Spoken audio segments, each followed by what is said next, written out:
Our lesson this week is focusing on Colossians chapter 4 verses 1 to 8, and the title is Standing in All the Will of God. Our memory text is found in this 1 Thessalonians chapter 5 verse 18. Let me read it for you. I will be reading the New King James Version. It says, "In everything give thanks, for this is the will of God in Christ Jesus for you." Shall we pray? O most gracious, loving, kind Heavenly Father, we thank you so much for the privilege of learning your words. We will be studying the last chapter, last verses of the book of Colossians for our lesson study this week. We are asking Father in heaven for the guidance of the Holy Spirit to teach us what is right. Please forgive us, O Lord, from our sins that we committed against you. In Christ's loving name we pray. Amen. First, I will be giving to you the overview of our lesson this week. And the second one is the three main important idea of our lesson this week. And the last part will be the life application. Let's begin with our overview. I will give you the overview of our lesson this week. First, Paul's love and heartfelt concern to the church. My friends,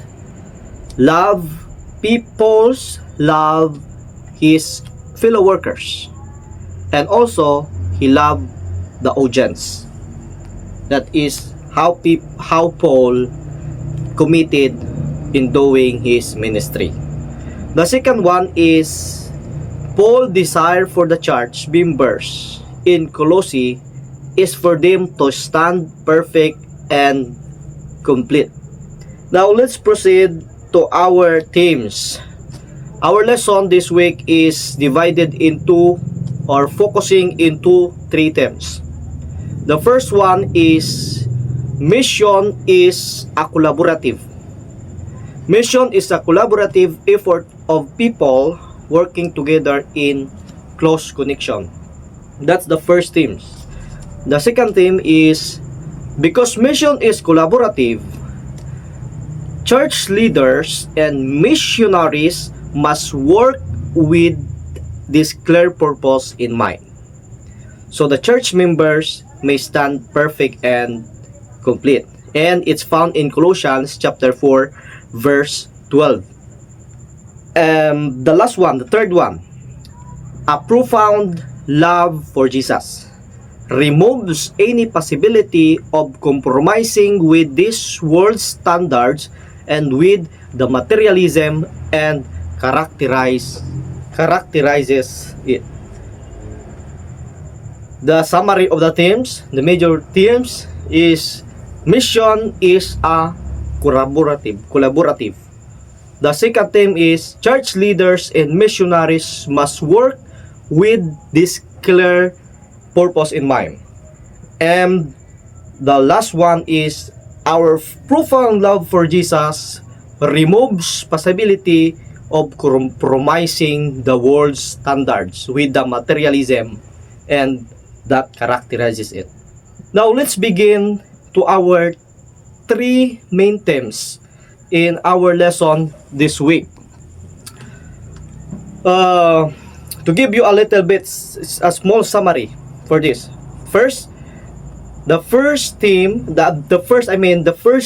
main idea of our lesson this week is mission involves teamwork. The second one is perfection and completion. And the last one will be the warning against materialism. Now let's begin with the first one.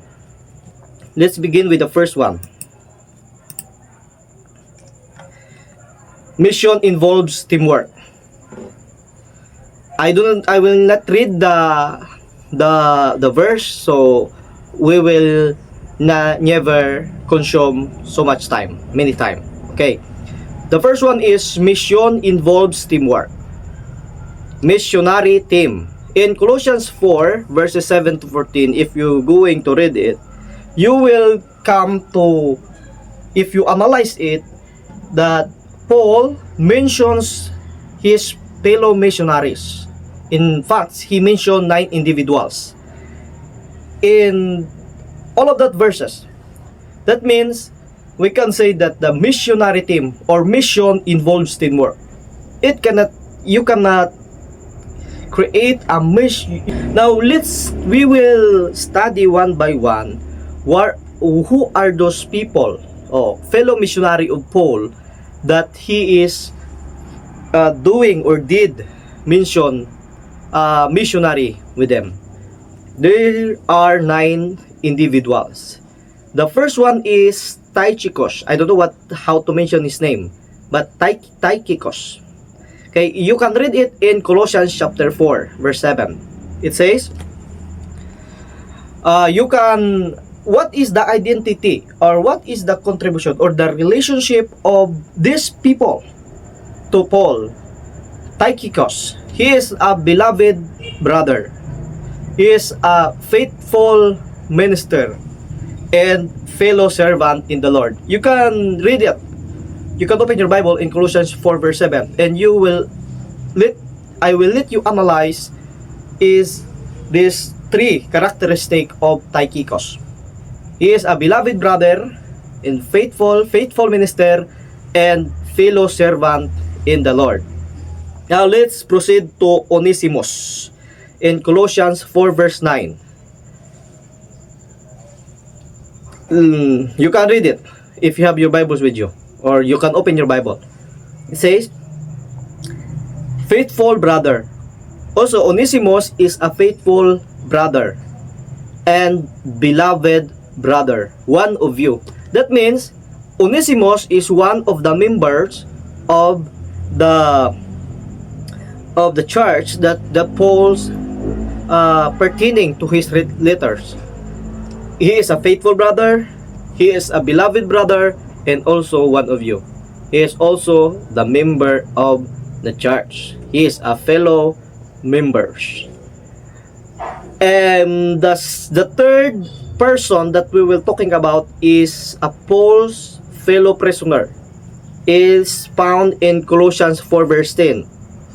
He is Aristarchus. You can do further research or study if you want to have more knowledge about these people. But according to the verse that we are focusing in Colossians 4 verse 10, Aristarchus is a fellow prisoner of Paul. That means he is also struggling with Paul during his prison time. And the third one is Mark. Mark is, according to Colossians 4 verse 10, is a cousin of Barnabas. You can do further research if you want to know about Mark. And Barnabas, another one is Barnabas. In the Bible, there is no presentation. A very well-known figure. It's in Colossians 4 verse 10. You can study it by your own. Who is Barnabas? You can do research. And the other one is Jesus. This is that Jesus Christ who died on the cross. It's another Jesus. It's also called Justus. It's found in Colossians 4 verse 11. And the other one is Epaphras. It is one of you. It's same with Onesimus, one of you. Bonder servant of Christ, always laboring fervently for you in prayers. He has a great zeal for you. That means Epaphras is always praying for the church of Colossian, for the people of Colossian. Even Epaphras is not in their physical presence, but his prayer is always in the people of Colossians. Another one is Luke in Colossians 4 verse 14. Beloved physician. He is a beloved physician. That is according to the verse that is written. He is a beloved physician. And Demas, no presentation in Colossians 4 verse 14. We will study again in the last part of our 3 main points of our lesson this week about Demas. Who is Demas? Okay, the point there that there's so many people mentioned, nine individuals mentioned there. That means the mission needs team. It's hard or it cannot survive if the missionary is only one. Mission involves teamwork. Those are the people mentioned, are the people who are fellow missionaries of Paul. Mission work is not a solitary activity. Okay. The more people engage in missionary work, the greater the results. The more people engage in missionary work, the greater the results. The differences dissolve in the unity of faith. The differences dissolve in the unity of faith. What does it mean? All expressions of love and greetings that he sends from his fellow workers to the church nurtured a sense of companionship between church leaders and the congregation. That's the first main ideas. Let us proceed to the second main ideas of our lesson this week. The second one is perfection and completion. What does it mean to be perfect? And what does it mean? What is the meaning of completion? What is perfection and completion? Now let's begin in this first idea.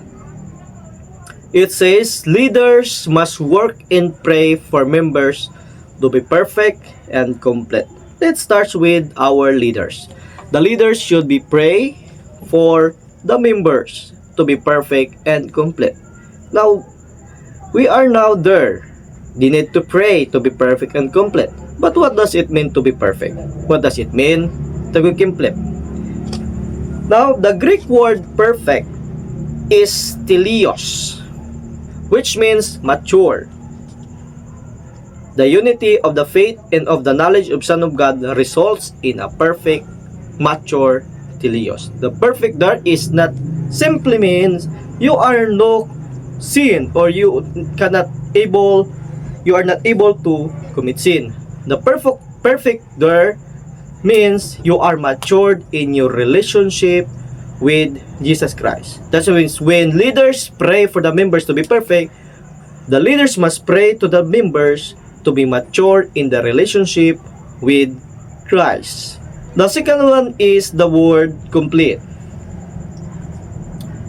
What in the Greek word, the Greek word complete is plero, means to fill. What to fill? It refers to God filling a person with spiritual blessings. The complete is a spiritual feeling of the spiritual blessings. Those are the things that church leaders must pray for the members to become a mature in faith, unity in faith and knowledge of God, and to be filled of the spiritual blessings. Okay, let's proceed to the other idea. Church members should develop a Christian character. It says here, knowing God's will. A Christ-like life includes knowing God's will in all wisdom and spiritual blessing. Living a worthy life. It means walking worthy of the Lord, pleasing Him, being fruitful in every good work, and increasing in the knowledge of God. And to grow spiritual, growing in spiritual maturity. Blessings are to be knit together. If you read the past verses, chapters before, we studied this chapter 4 in Colossians. Our past lesson talks about the knit together in love and attain the full assurance of understanding with a global of presenting every man perfect in Christ. The second main idea is perfection and completion. That means the members together with the leaders must be perfect or mature in faith. And complete means to be filled of God, feeling a person with spiritual blessings. That means perfect and completion is a mature and a feeling of spiritual blessings. Let us proceed to the third main idea. Warning against materialism. Many people we are struggling with materialism. We want this, we want this, we want car, we want motorcycle, we want many things. We want to become like this, we want to become like this, and we want to become like this. Those are the Christian, that is the world. We want more and more and more. But sometimes we forget what is the right from wrong and what is the aligned things to the Lord. Okay, let's study the first one. Christian must not conform to the world. It says, the Bible teaches the believers should not conform to the values and materialism of the world. However, they must love this present world and abandon his commitment. In 2 Timothy 4 verse 10. Now, a while ago, we mentioned Demas is one of the 9 team missionary of Paul. Demas was abandoned his missionary work and go to the world, and he loved this present world. That is the problem that Demas is struggling, because he go back to the world, he abandoned the world. Let's see what is the meaning of the world. Let's go back to the original language that Bible was written. It's in Greek. The Greek word world there is aion in Romans 12 verse 2 and 2 Timothy 4 verse 10. Let me read the verse for you. The Greek word aion refers to the system of practices. I will not read the verse. I just say the meaning of aion. The world, or in Romans 12 verse 2 and 2 Timothy verse 10, the word used for world there is aion. What is the meaning of aion? The Greek word aion refers to the system of practices and standards associated with secular society. That is the word I used there. The worldly systems, its values. And another term of world is cosmos. The Greek word cosmos. But it also describes the evil values of the world. In 1 John 2:16, if you have your Bibles with you, you can open it. These values, let me summarize this value. The lust of the flesh and the lust of the eyes. That means the worldly system or the cosmos or the aion is the lust of the flesh, the lust of the eyes, in the pride of life. Those are the things that we consider that makes us away from the Lord. That's why we are warned against materialism. So much materialistic. If the things that we want replace our relationship to God, that we change our focus from Jesus to the worldly things, or the aion and the cosmos. Another idea is believers must reject the present evil age. Paul describes the present age as evil and teaches that Christ saves believers from it. Galatians 1 verse 4. Christians must not trust in riches but in God, and must reject ungodliness and worldly lust. 1 Timothy 6 verse 17 and Titus 2 verse 12. Now, let's go back to Demas as a warning example. Demas' love for the present world explains why he deserted Paul's mission. 2 Timothy 4 verse 10, loving the present age weakens a person's passions for mission. What makes us make it weaken for our mission? If the principle we can take from Demas is, if we love the present age. Okay, let's go further. The practical application. Okay, the last one for the warning against materialism. True Christian focus on the age to come.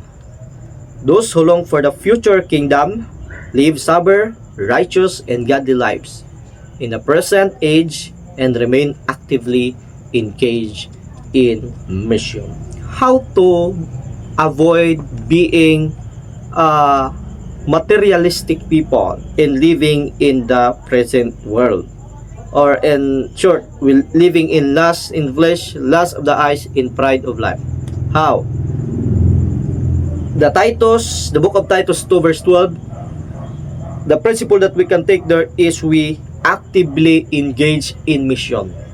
When we do our mission, our mind is focused on the mission, not on the things on earth.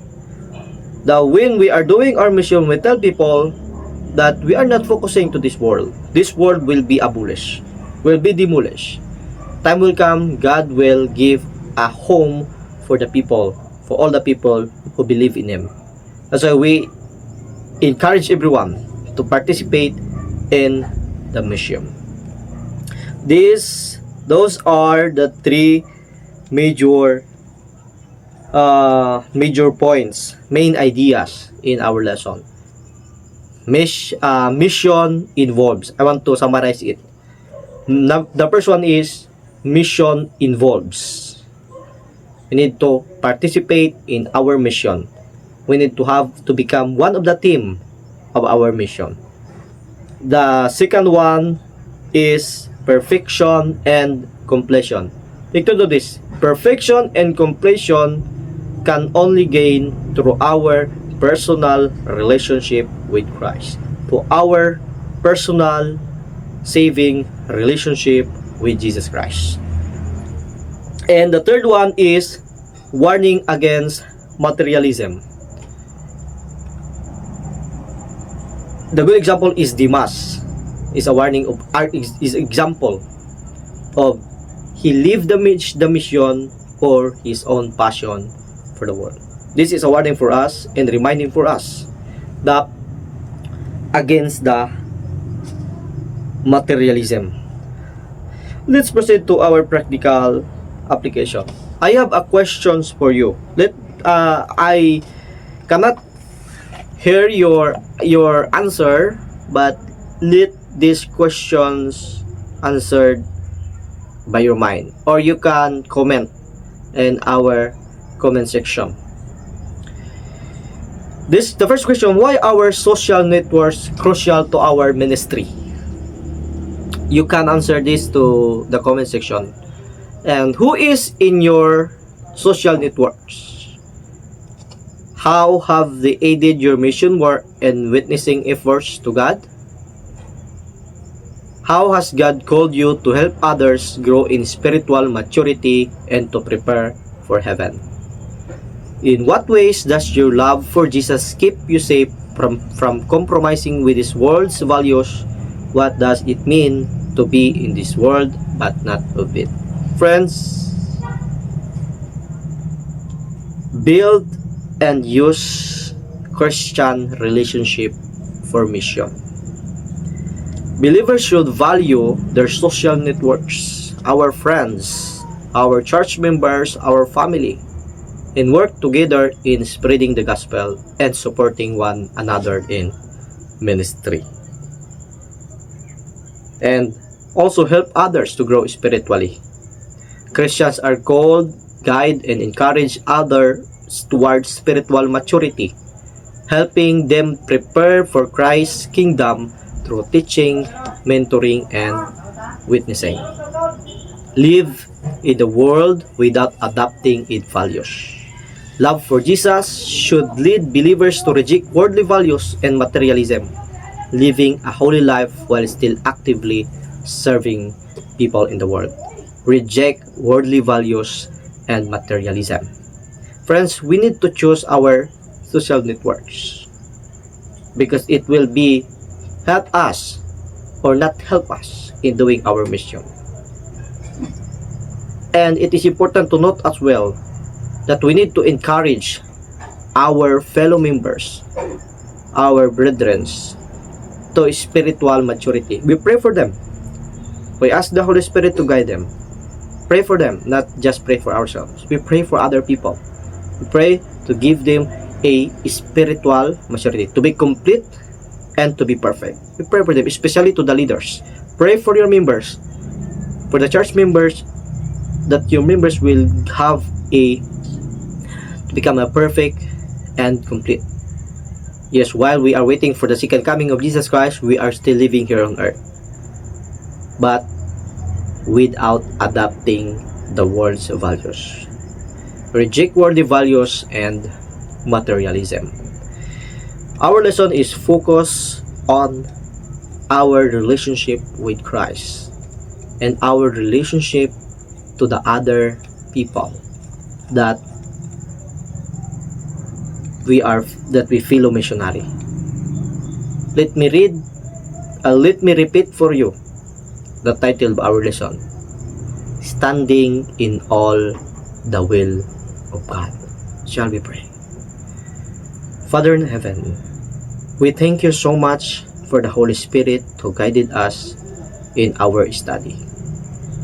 I am praying for the church leaders, for the church members, to have a close relationship with you, to be complete and to be perfect, in order for us, O Lord, to do our mission as a team. Please forgive us, O Lord, from our sins that we committed against you. In Christ's loving name we pray. Amen.